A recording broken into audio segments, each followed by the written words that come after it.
ভাবি, ও আমার প্রাণের ভাবি, কি করছো তুমি? আমি কতক্ষণ তোমার জন্য বসে বসে অপেক্ষা করছি তোমার সাথে একটু গল্প করব বলে। জানো ভাবি, তোমার সাথে আমি গল্প করতে না পারলে আমার কিচ্ছু ভালো লাগে না।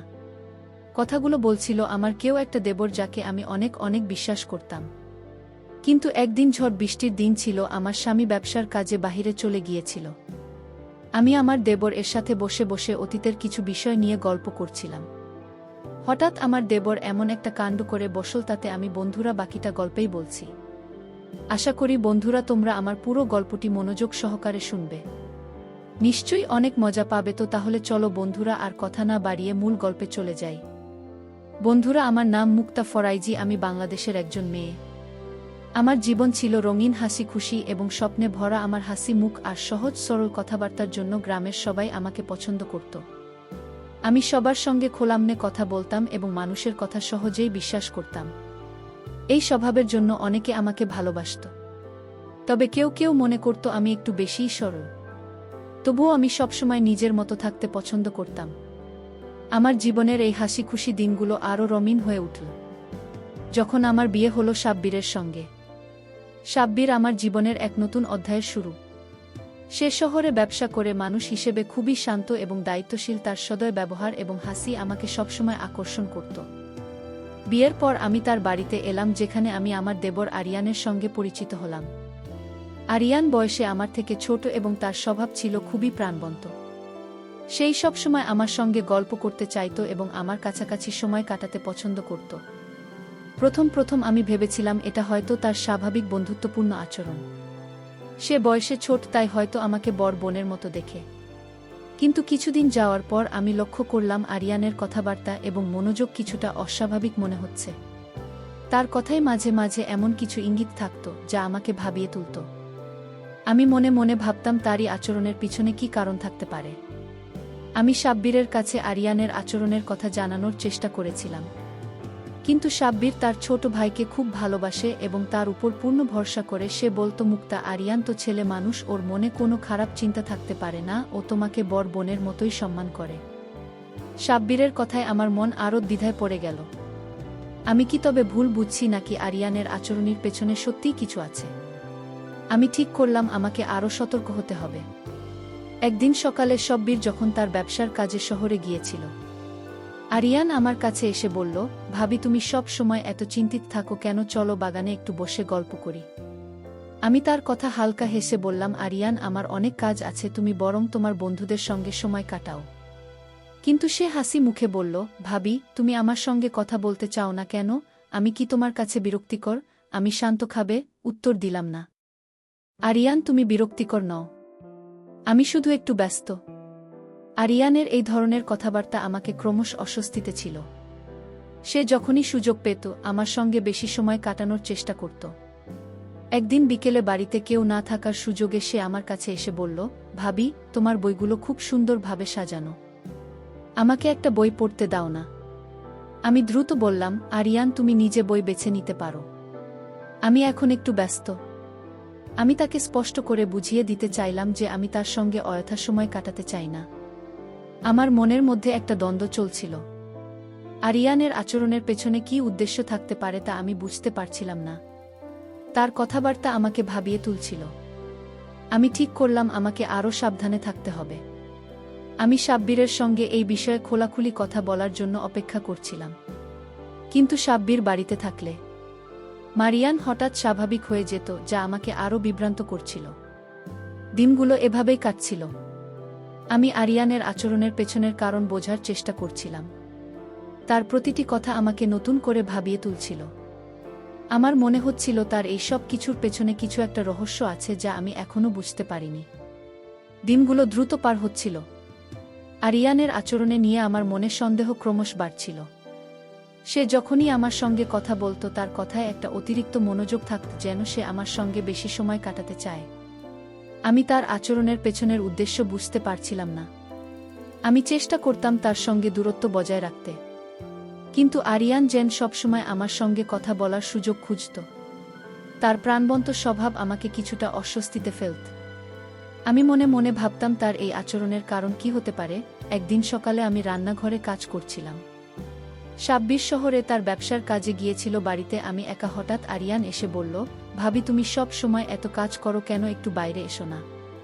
ভাবি, আমাদের বাড়ির সামনে ফুলের বাগানে কি সুন্দর সুন্দর ফুল ফুটেছে, চলো না দেখে আসি। আমি উত্তর দিলাম, না ভাই, এখন যাওয়া যাবে না, বাসায় আমার অনেক কাজ আছে, তুমি বরং তোমার বন্ধুদের সঙ্গে সময় কাটাও। সে হাসি মুখে বলল, ভাবি আমি শুধু তোমার সঙ্গে একটু গল্প করতে চাই। তার কথায় আমি কিছুটা অস্বস্তি বোধ করলাম, তবে আমি নিজেকে সামলে নিয়ে কাজে মন দিলাম। আমি ঠিক করলাম আরিয়ানের সঙ্গে আরও স্পষ্টভাবে কথা বলা দরকার। সেদিন বিকেলে সে আবার আমার কাছে এল এবং বলল, ভাবি তুমি কি আমার সঙ্গে গল্প করতে চাও না? আমি শান্ত কিন্তু দ্রুত কণ্ঠে বললাম, আরিয়ান আমি তোমার ভাবি, আমার অনেক দায়িত্ব আছে, তাই আমি সবসময় গল্প করার সময় পাই না। তুমি তোমার পড়াশোনা বা বন্ধুদের সঙ্গে সময় কাটাও। আরিয়ান কিছুটা থতমত খেয়ে বলল, ভাবি আমি শুধু তোমার সঙ্গে বন্ধুত্ব করতে চাই, তুমি আমাকে ভুল বুঝছো। তার কথায় আমি চুপ করে রইলাম, কিন্তু আমার মন শান্ত হল না। আমি সাব্বিরের কাছে এই বিষয়ে আবারও কথা বলার চেষ্টা করলাম। এক সন্ধ্যায় সাব্বির বাড়ি ফিরলে আমি তাকে বললাম, সাব্বির আরিয়ানের আচরণ আমাকে কিছুটা অস্বস্তিতে ফেলে, সে সব সময় আমার সঙ্গে বেশি সময় কাটাতে চায়। সাব্বির হেসে বলল, মুক্তা তুমি অনেক বেশি ভাবছ, আরিয়ান তো ছেলে মানুষ, ও শুধু তোমাকে বর বোনের মতো দেখে, ওর মনে কোনো খারাপ উদ্দেশ্য নেই। সাব্বিরের কথায় আমার মন আরও ভারী হয়ে গেল। আমি ভাবলাম আমি কি সত্যি ভুল বুঝছি। একদিন দুপুরে আমি আমার ঘরে বসে বই পড়ছিলাম। আরিয়ান এসে বলল, ভাবি তুমি কি বই পড়ছো, আমাকে একটা বইয়ের নাম সাজেস্ট করো না। আমি ভ্রু কুঁচকে তার দিকে তাকালাম। আমি বললাম, আরিয়ান তুমি লাইব্রেরি থেকে নিজে বই বেছে নিতে পারো, আমি এখন একটু ব্যস্ত। সে হাসি মুখে বলল, ভাবি তুমি সব সময় আমাকে এড়িয়ে চলো, আমি তো শুধু তোমার সঙ্গে কথা বলতে চাই। আমি দৃঢ়ভাবে বললাম, আরিয়ান আমার অনেক কাজ আছে, তুমি অন্য কিছুতে মন দাও। আরিয়ানের এই ধরনের আচরণ আমাকে দিন দিন আরও বিভ্রান্ত করছিল। আমি বুঝতে পারছিলাম না তার মনে আসলে কি চলছে। তার কথাবার্তা আমাকে ভাবিয়ে তুলছিল। আমি মনে মনে ঠিক করলাম আমাকে তার সঙ্গে আরও দূরত্ব বজায় রাখতে হবে। এক সন্ধ্যায় আমি বারান্দায় বসেছিলাম। আরিয়ান এসে বলল, ভাবি তুমি জানো আমি ছোটবেলায় গল্পের বই পড়তে ভালোবাসতাম, তুমি কি কখনো গল্পের বই পড়ো? আমি শান্তভাবে বললাম, আরিয়ান আমি মাঝে মাঝে পড়ি, তুমি বরং তোমার বন্ধুদের সঙ্গে এসব নিয়ে গল্প করো। সে হাসল, কিন্তু আমি তার কথার পিছনে কিছু একটা ইঙ্গিত খুঁজে পেলাম। আমার মনের মধ্যে একটা দ্বন্দ্ব চলছিল। আরিয়ানের আচরণ আমাকে ক্রমশ সন্দেহের গভীরে ডুবিয়ে দিচ্ছিল। আমি বুঝতে পারছিলাম না তার এই কথাবার্তার পেছনে কী উদ্দেশ্য থাকতে পারে। আমি ঠিক করলাম আমাকে তার সঙ্গে আরও স্পষ্টভাবে কথা করতে হবে। আমি সাব্বিরের জন্য অপেক্ষা করছিলাম, যাতে তার সঙ্গে এই বিষয়ে খোলাখুলি আলোচনা করতে পারি। আমার মনে শান্তি ছিল না, আমার মনের অস্থিরতা দিন দিন বাড়ছিল। আরিয়ানের আচরণ আমাকে ক্রমশ অস্বস্তির মধ্যে ডুবিয়ে দিচ্ছিল। তার অতিরিক্ত মনোযোগ এবং আমার সঙ্গে কথা বলার প্রচেষ্টা আমাকে প্রশ্নের মুখে দাঁড় করিয়ে দিচ্ছিল। আমি চেষ্টা করছিলাম তার সঙ্গে দূরত্ব বজায় রাখতে, কিন্তু আরিয়ান যেন আমার প্রতিটি প্রচেষ্টাকে ব্যর্থ করে দিচ্ছিল। আমি ঠিক করলাম আমাকে তার সঙ্গে আরও স্পষ্টভাবে কথা বলতে হবে। কিন্তু তার আগে আমার মনে সন্দেহ আরও বেড়ে গেল একটি ঘটনার পর। একদিন দুপুরে আমি বাড়ির উঠোনে কাজ করছিলাম। আরিয়ান এসে বলল, ভাবি তুমি সব সময় এত কাজ করো কেন, একটু বসে গল্প করবে না? আমি শান্তভাবে উত্তর দিলাম, আরিয়ান আমি এসব কাজ নিজেই করতে পারি, তুমি বরং তোমার পড়াশোনায় মন দাও। সে হাসি মুখে বলল, ভাবি আমি তো শুধু তোমার সঙ্গে একটু সময় কাটাতে চাই। তার কথায় আমি কিছুটা অস্বস্তি বোধ করলাম এবং দ্রুত কাজ শেষ করে ঘরে চলে গেলাম। আমি সাব্বিরের ফিরে আসার অপেক্ষায় ছিলাম। এক সন্ধ্যায় সাব্বির বাড়িতে ফিরল। রাতে খাওয়ার পর যখন আমরা আমাদের ঘরে ছিলাম, আমি বললাম, সাব্বির আমি আরিয়ানের ব্যাপারে কথা বলতে চাই, ওর আচরণ আমাকে অস্বস্তিতে ফেলে, সে সব সময় আমার সঙ্গে বেশি সময় কাটাতে যায়। সাব্বির হেসে বলল, মুখটা তুমি বেশি ভাবছ, আরিয়ান তো ছেলে মানুষ, ও শুধু তোমাকে বর বোনের মতো দেখে। তার কথায় আমার মন ভারী হয়ে গেল। আমি ভাবলাম আমি কি সত্যি ভুল বুঝছি, কিন্তু আমার সন্দেহ কম ছিল না। আরিয়ানের প্রতিটি কথা আমাকে ভাবিয়ে তুলছিল। একদিন সকালে আমি বাড়ির ছাদে গিয়েছিলাম কিছু কাজ করতে। আরিয়ান এসে বলল, ভাবি ছাদে এত সকালে কি করছো, একটু গল্প করবে না? আমি দৃঢ়কণ্ঠে বললাম, আরিয়ান আমি ব্যস্ত, তুমি তোমার বন্ধুদের সঙ্গে সময় কাটাও। সে একটু থমকে গিয়ে বলল, ভাবি তুমি আমাকে কেন এত এড়িয়ে চলো, আমি তো শুধু বন্ধুত্ব করতে চাই। আমি তার কথার উত্তর না দিয়ে কাজে মন দিলাম। একদিন বিকেলে বাড়িতে কেউ ছিল না। আমি আমার ঘরে বসে বই পড়ছিলাম। আরিয়ান এসে বলল, ভাবি তুমি কি বই পড়ছো, আমাকে একটা ভালো বইয়ের নাম বলো না। আমি বই থেকে চোখ না তুলে বললাম, আরিয়ান তুমি নিজে বই বেছে নিতে পারো, আমি এখন ব্যস্ত। সে হাসি মুখে বলল, ভাবি তুমি আমাকে সবসময় এড়িয়ে চলো, আমি কি তোমার কাছে বিরক্তিকর? আমি শান্তভাবে বললাম, আরিয়ান আমার অনেক কাজ আছে, তুমি অন্য কিছুতে মন দাও। আরিয়ানের এই আচরণ আমাকে আরও অস্থির করে তুলছিল। আমি বুঝতে পারছিলাম না তার মনে আসলে কি চলছে। আমি ঠিক করলাম আমাকে তার সঙ্গে আরও স্পষ্টভাবে কথা বলতে হবে। একদিন সকালে যখন বাড়িতে কেউ ছিল না, আমি তাকে দেখে বললাম, আরিয়ান তুমি আমার সঙ্গে এত বেশি কথা বলতে চাও কেন? আমি তোমার ভাবি, আমার দায়িত্ব আছে, তুমি আমার সঙ্গে দূরত্ব বজায় রাখো। সে হেসে বলল, ভাবি তুমি বেশি গম্ভীর হয়ে যাচ্ছ, আমি তো শুধু তোমার সঙ্গে গল্প করতে চাই। তার কথায় আমার সন্দেহ আরও বেড়ে গেল। আমি আবার সাব্বিরের কাছে কথা বলার চেষ্টা করলাম। এক রাতে যখন আমরা বারান্দায় বসেছিলাম, আমি বললাম, সাব্বির আমি আরিয়ানির ব্যাপারে সত্যিই চিন্তিত, ওর আচরণ আমাকে অস্বস্তিতে ফেলে। সাব্বির একটু বিরক্ত হয়ে বলল, মুক্তা তুমি কেন ওকে নিয়ে এত ভাবো? আরিয়ান আমার ভাই, ওর মনে কোনো খারাপ উদ্দেশ্য নেই। তার কথায় আমি চুপ করে গেলাম। আমার মনের মধ্যে একটা ঝড় চলছিল। আরিয়ানের আচরণের পেছনে আসল সত্যটা কি তা আমি বুঝতে পারছিলাম না। আমি ঠিক করলাম আমাকে আরও সতর্ক থাকতে হবে। আমি তার সঙ্গে দূরত্ব বজায় রাখার চেষ্টা করছিলাম, কিন্তু সে যেন আমার প্রচেষ্টাকে চ্যালেঞ্জ হিসেবে নিচ্ছিল। আরিয়ানের আচরণ আমার মনের শান্তি কেড়ে নিচ্ছিল। তার অতিরিক্ত মনোযোগ আমাকে বারবার অস্বস্তিতে ফেলছিল। আমি চেষ্টা করছিলাম তার সঙ্গে দূরত্ব বজায় রাখতে, কিন্তু সে যেন আমার প্রতিটি প্রচেষ্টাকে ব্যর্থ করে দিচ্ছিল। আমি সাব্বিরের কাছে বারবার কথা বলার চেষ্টা করেছি, কিন্তু সে তার ভাইয়ের প্রতি অগাধ বিশ্বাসের কারণে আমার কথা গুরুত্বের সঙ্গে নিচ্ছিল না। আমার মনে হচ্ছিল যেন আমি একাই সন্দেহের মধ্যে আটকা পড়েছি। একদিন সকালে আমি বাড়ির কাজে ব্যস্ত ছিলাম। আরিয়ান এসে বলল, ভাবি তুমি সব সময় এত কাজ করো কেন, একটু বসে গল্প করবে না? আমি শান্তভাবে উত্তর দিলাম, আরিয়ান আমার অনেক কাজ আছে, তুমি বরং তোমার বন্ধুদের সঙ্গে সময় কাটাও। সে হেসে মুখে বলল, ভাবি আমি তো শুধু তোমার সঙ্গে একটু সময় কাটাতে চাই। আমি কিছুটা অস্বস্তি বোধ করলাম এবং দ্রুত কাজে মন দিলাম। আমি ঠিক করলাম আরিয়ানের সঙ্গে আরও স্পষ্টভাবে কথা বলতে হবে। এক বিকেলে যখন বাড়িতে কেউ ছিল না, আমি তাকে ডেকে বললাম, আরিয়ান আমি তোমার ভাবি, আমার সঙ্গে একটু বেশি কথা বলার চেষ্টা কেন করো, এটা আমাকে অস্বস্তিতে ফেলে। সে একটু থমকে গিয়ে বলল, ভাবি তুমি আমাকে ভুল বুঝছ, আমি তো শুধু তোমার সঙ্গে বন্ধুত্ব করতে চাই, তুমি আমার পরিবার। তার কথায় আমি কিছুটা বিভ্রান্ত হলাম, কিন্তু আমার মন তখনও শান্ত হল না। একদিন দুপুরে আমি বাড়ির উঠোনে ফুলের গাছে পাড়ি দিচ্ছিলাম।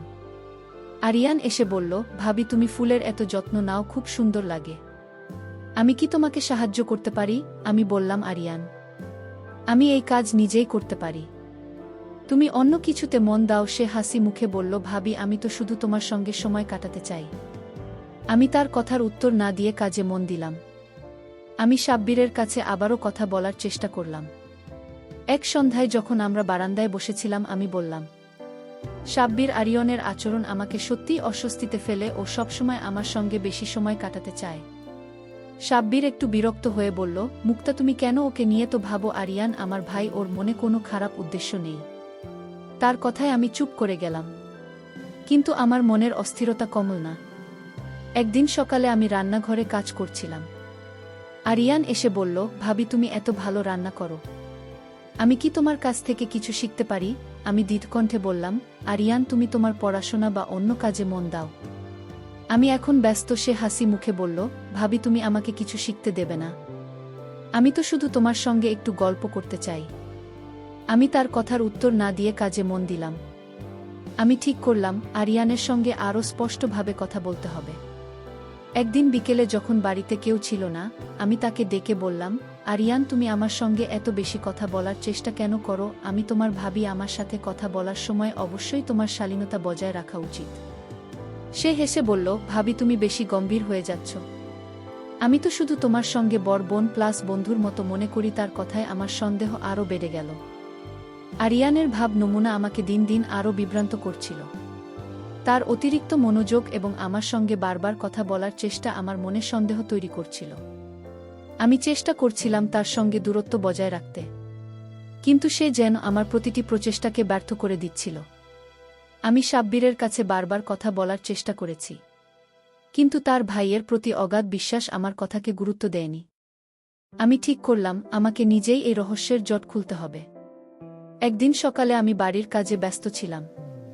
আরিয়ান এসে বলল, ভাবি তুমি সব সময় এত কাজ করো, একটু বসে গল্প করবে না? আমি শান্তভাবে উত্তর দিলাম, আরিয়ান আমার অনেক কাজ আছে, তুমি বরং তোমার পড়াশোনায় মন দাও। সে হাসি মুখে বলল, ভাবি আমি তো শুধু তোমার সঙ্গে একটু সময় কাটাতে চাই। আমি কিছুটা অস্বস্তি বোধ করলাম এবং দ্রুত কাজে মন দিলাম। আমি ঠিক করলাম আরিয়ানের আচরণের পেছনের সত্যটা জানার জন্য আমাকে আরও সতর্ক হতে হবে।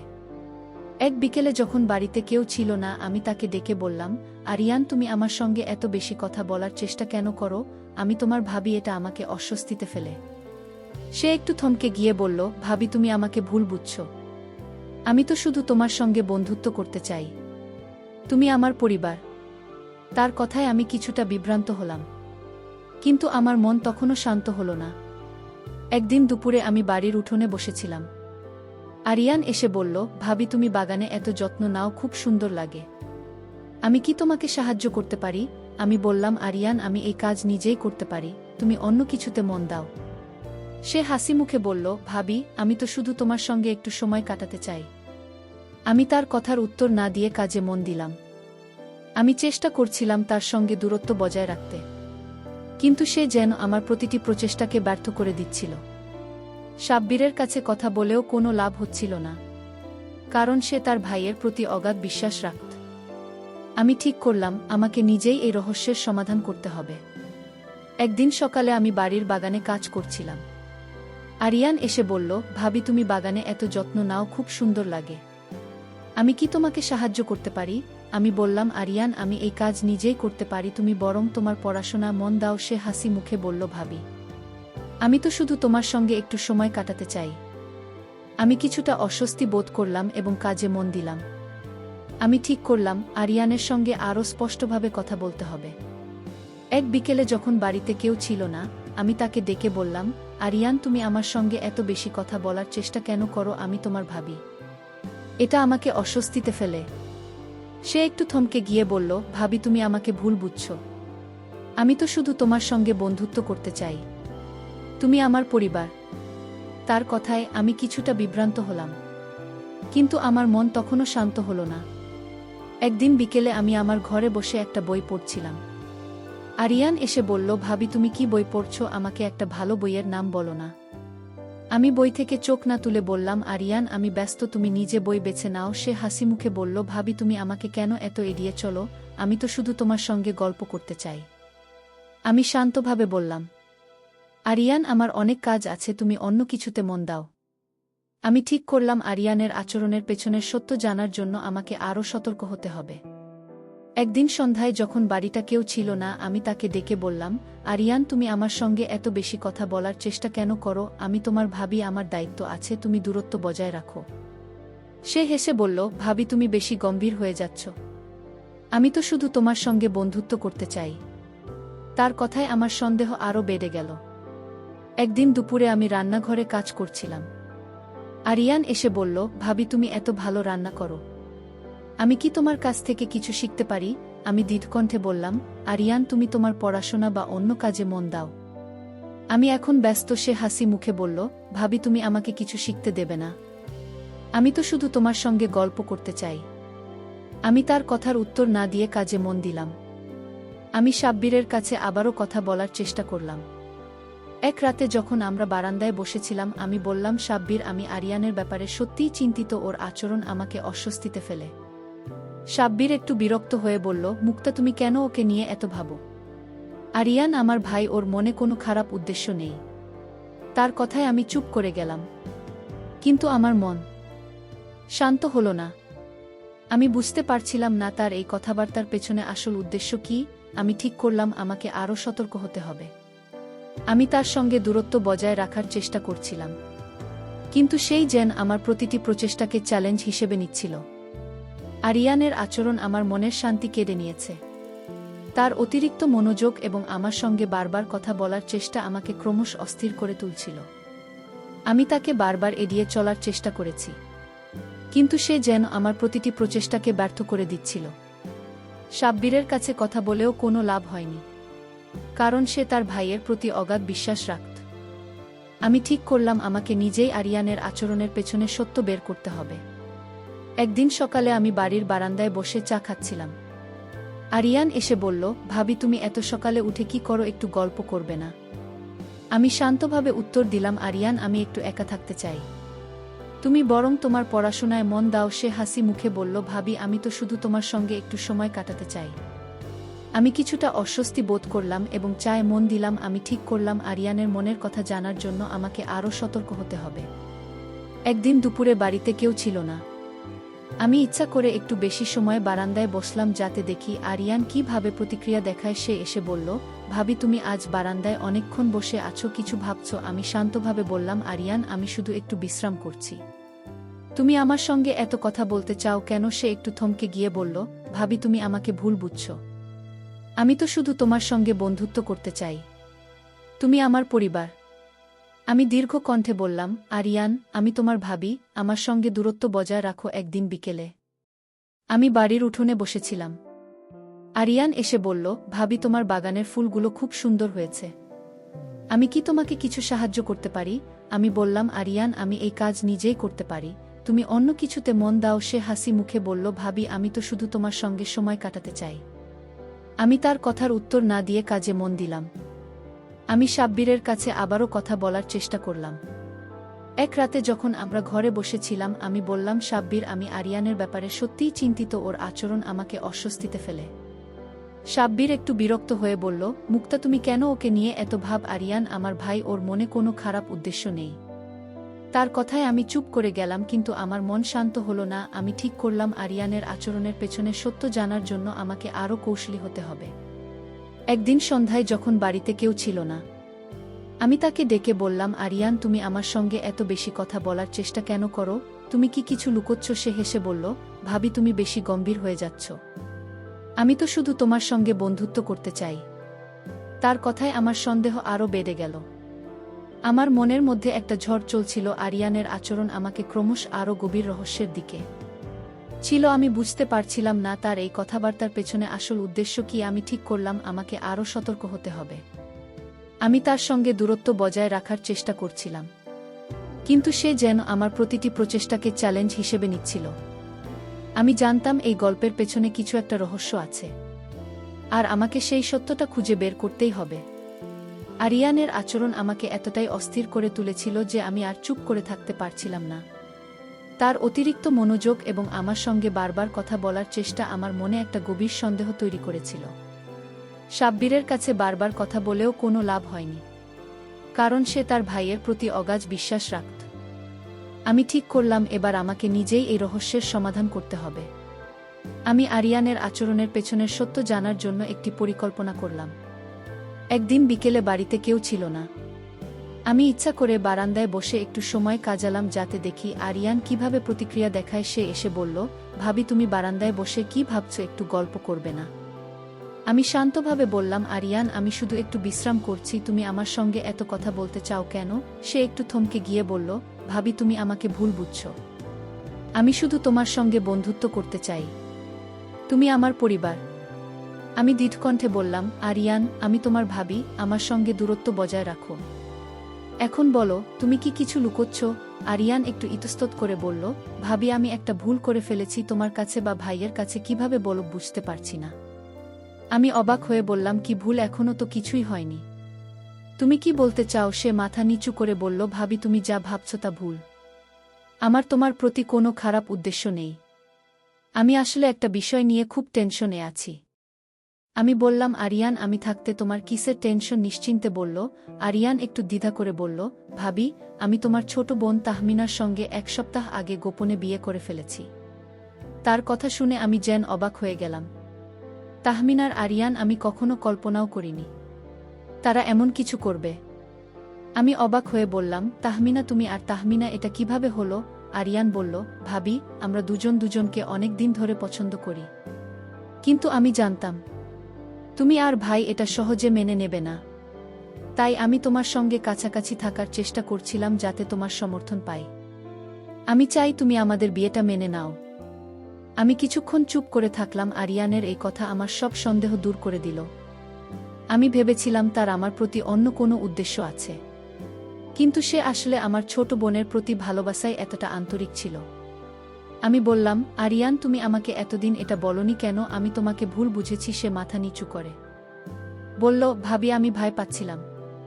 আমি জানতাম না তুমি বা ভাই এটা কিভাবে নেবে, তাই তোমার সঙ্গে কাছাকাছি থাকার চেষ্টা করছিলাম যাতে তুমি আমাকে বিশ্বাস করো। আমি হেসে বললাম, আরিয়ান, তুমি এটা আগে বললেই পারতে, আমি তোমাদের বিয়ে মেনে নেব। কিন্তু এটা সাব্বির আর আমার পরিবারের কাছে বোঝানোর দায়িত্ব আমার। আরিয়ানের চোখে একটা স্বস্তির হাসি ফুটে উঠল। সে বলল, ভাবি, তুমি যদি আমাদের পাশে থাকো আমি জানি সব ঠিক হয়ে যাবে। আমি তাকে আশ্বাস দিয়ে বললাম, চিন্তা করো না, আমি সব ম্যানেজ করব। পরের কয়েকদিন আমি সাব্বির আর আমার পরিবারের সঙ্গে কথা বললাম। প্রথমে সাব্বির একটু অবাক হলেও আরিয়ান আর তাহমিনার ভালোবাসার কথা শুনে সে তাদের সম্পর্ক মেনে নিল। আমার পরিবারও তাহমিনা সুখের কথা ভেবে তাদের সম্পর্কে সম্মতি দিল। আমি আরিয়ান আর তাহমিনার জন্য একটি সুন্দর পারিবারিক অনুষ্ঠানের মাধ্যমে তাদের বিয়ে পুনরায় আয়োজন করলাম। সবাই মিলে তাদের নতুন জীবনের শুভকামনা জানালাম। অনেক সময় আমরা আমাদের কাছের মানুষদের ভুল বুঝে তাদের আচরণের পেছনে আমরা নানা সন্দেহ তৈরি করি, কিন্তু সত্যটা হয়তো একেবারে ভিন্ন। আরিয়ানের আচরণ আমাকে প্রথমে ভুল বুঝিয়েছিল, কিন্তু শেষে আমি বুঝতে পেরেছি তার মনে কোনো খারাপ উদ্দেশ্য ছিল না। সে শুধু তার ভালোবাসার মানুষকে কাছে পাওয়ার জন্য আমার সমর্থন চাইছিল। তাই আমাদের সবসময় ধৈর্য ধরে সত্যটা জানার চেষ্টা উচিত। ভুল বোঝাবুঝি আমাদের সম্পর্কগুলোকে নষ্ট করে দেয়া, এমনকি বিপদগামীও করে তোলে। বন্ধুরা, আমার গল্পটি যদি তোমাদের ভালো লাগে তাহলে লাইক, শেয়ার এবং সাবস্ক্রাইব করে পাশে থেকো। আর তোমরা এতক্ষণ ধৈর্য ধরে গল্পটি শোনার জন্য তোমাদের সবাইকে অসংখ্য ধন্যবাদ।